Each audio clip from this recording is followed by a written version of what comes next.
Hey guys, Jess here, or albertaeventer as most of you know me by on YouTube. This is my very first vlog, so I apologize in advance if it's sort of awkward, because it's going to take me a little while to figure out the best way to do this, and for me to get totally comfortable with talking to a camera. I live in Alberta, as most of you probably gathered from my YouTube name. I currently work at a fairly well-known horse farm in central Alberta. I don't feel like I need to say the name of it. I'm pretty sure that's easy enough for you guys to figure out if you really want to. I do a bunch of different things there. Sometimes I help with the barn and chores and things. Mostly I work with young horses. I break all of the babies, work with the weanlings, yearlings, 2-year-olds, get them like very lightly started, back to 3-year-olds, and then sort of their first few months is all me before they usually go on to other riders. So I get all the fun young baby stuff, which is awesome. I really enjoy it. It's sort of a funny thing how I wanted to start vlogging. I started playing Pokemon, which is hilarious. I'm totally nerdy like that. And then when I'm playing things, one of the things I like to do is I like to get into the strategy and research and sort of find out more of the things behind the obvious things with games. So I started Googling and I came across trainer tips on YouTube. And if you haven't seen him, he'd be worth checking out just for the cinematography. Part of it alone, he has an excellent vlog. And he was sort of the inspiration for doing this, because I looked at him and I'm like, this guy who's not especially good looking or extroverted or anything like that. I'm like, he can do this, he can sit here, talk to a camera, make money on YouTube. I'm like, I can definitely do that too, and have it be horse related. So that's sort of where that came from. So yeah, I'm brand new to vlogging, so bear with me as I figure out different camera angles, play with editing, stuff like that. I'm just sort of basically shooting in the dark at this point.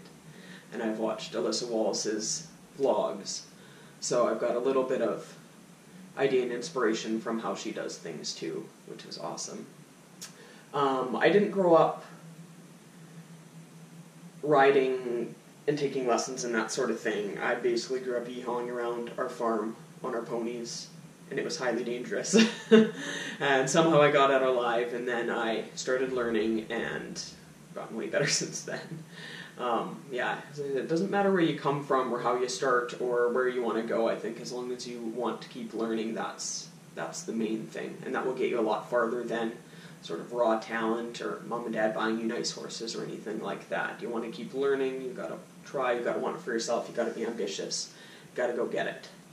So that's sort of how I came to be where I am, because I never thought that me growing up yeehawing horses around a farm as a kid would be breaking babies for a pretty well-known barn in Alberta. So that's sort of proof of if you set your mind to something, keep learning, always getting better, you can really do whatever you want. I currently have 2 horses. You'll see in my intro. Twiggy is the Dark Bay. She is 8 this year, I guess since it's after January 1st. I've had her for 2 years now. We're going training level, upgrading to prelim this spring. She is pretty cool. She has been much easier to bring along than Sunny, who's the chestnut in my intro.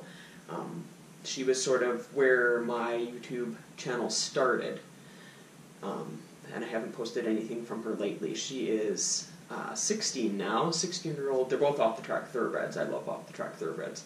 I work at a warm blood barn, and 90% of the horses I ride are warm bloods, but off-the-track thoroughbreds are my spirit animal. So I'll always have off-the-track thoroughbreds, even though I ride lots of different things.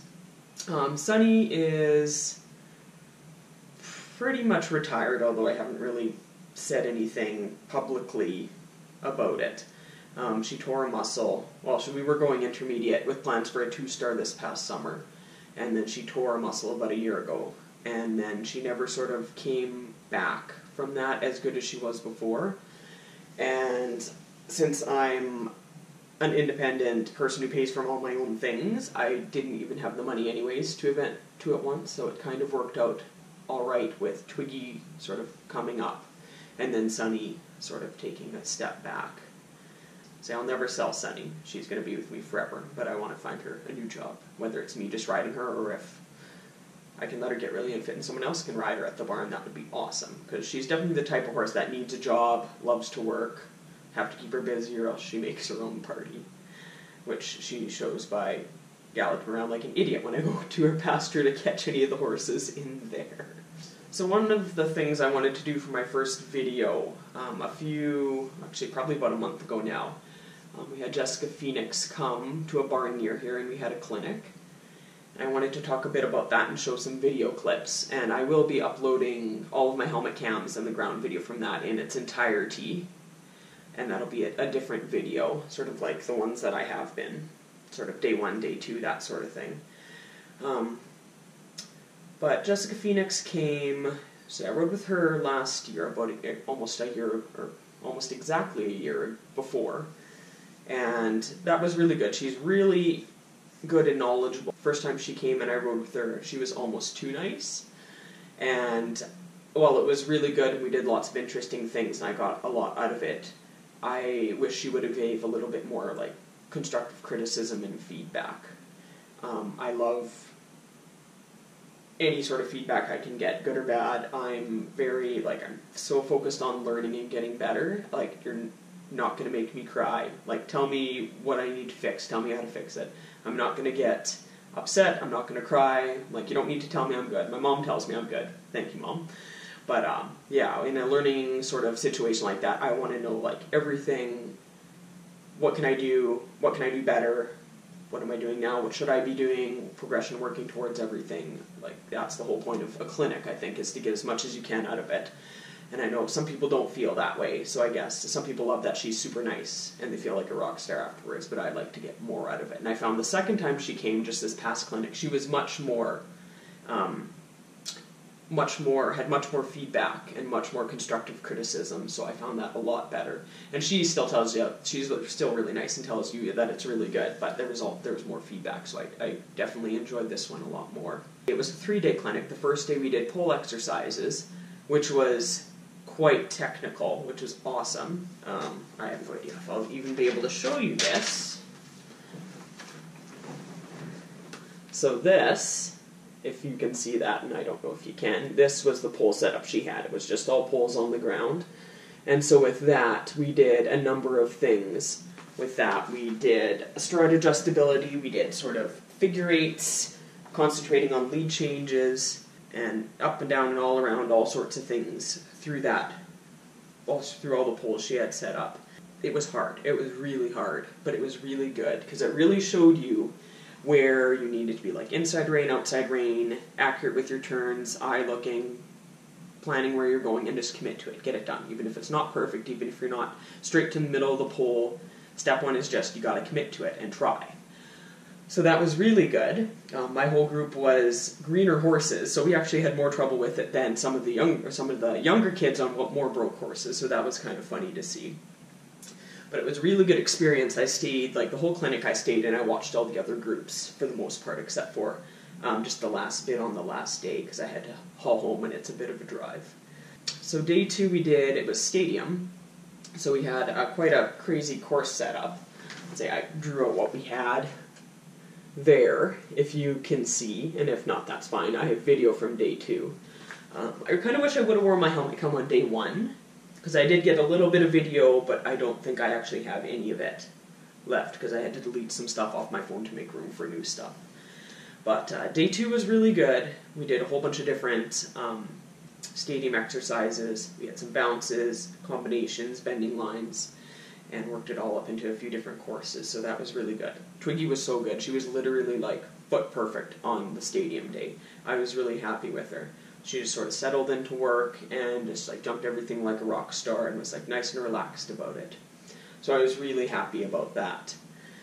Day 3 was cross country, indoor cross country, so we had the barrels, we had the chevrons, and we had some angled lines, combinations, that sort of thing. And day 3, I felt Twiggy was a little tired. She was still really good. She had a few like moments where I felt like she wasn't thinking. Like the first time we went to go over this little jump that was like I think it was a plank thing. She sort of wasn't looking at what she was doing, and she stopped at it. And then she carried through and was just fine. And then she had a couple of green stops at this, it was a corner. Well, a corner made out of poles. It was most like a hog's back, like a fan hog's back in the stadium world, which you don't see. But I think it was a combination of, there was like flower boxes and lots of poles, and it was a lot to look at. So I feel like she didn't really understand it, so she jumped the one and then stopped at the second one because they were set up in sort of a bending line, 3-stride bending line, I believe it was. And so we worked through that, and then when I went back to jump them both together again, she stopped at the first one again, and I fell off, which was hilarious, because I felt she was going, she was committed, and in the video, which I'll show, she lifted her front feet off the ground and then was like, oh crap, and then she sort of changed her mind, and I came off. And it looks really bad, but I was fine. My forearm broke my fall, and I had a big bruise on it, but everybody was like, oh my god, you're back, and I'm like, what about my back? I'm like, my arm hurts, but my back's fine. But I just popped up and got back on, and we schooled it through, and then I was really actually happy how we ended, because even though she was feeling a little bit tired, and I had to actually ride her quite strong, in the past, when something like that happened, she gets frazzled about it, and she would usually stay frazzled for the rest of the ride. But when that happened, I was happy because we were able to sort of work through it, do some other stuff, and then sort of come back to it, and we ended off the clinic and that day of her feeling like nice and relaxed and just loping around everything, which I was super happy about. Green horses always do weird things, like Twiggy's 8, and that's probably, most people don't consider that a baby, but really, she's only been eventing for 2 years, and I've sort of tried to keep everything really straightforward with her. Like, yes, we're going to go prelim and stuff, but I'm really super focused on her education and how she's developing, and I try to make sure she's not overfaced at all, and everything she's doing she can and has the skills to figure out. Green things are going to happen, and you're going to fall off. That's fine. It doesn't really bother me, but I'm really happy with how the progression goes, because nothing goes perfectly all the time, especially with horses. I post some of my helmet cams, and it's not always the best day, but I think that like everybody can learn from those sort of things.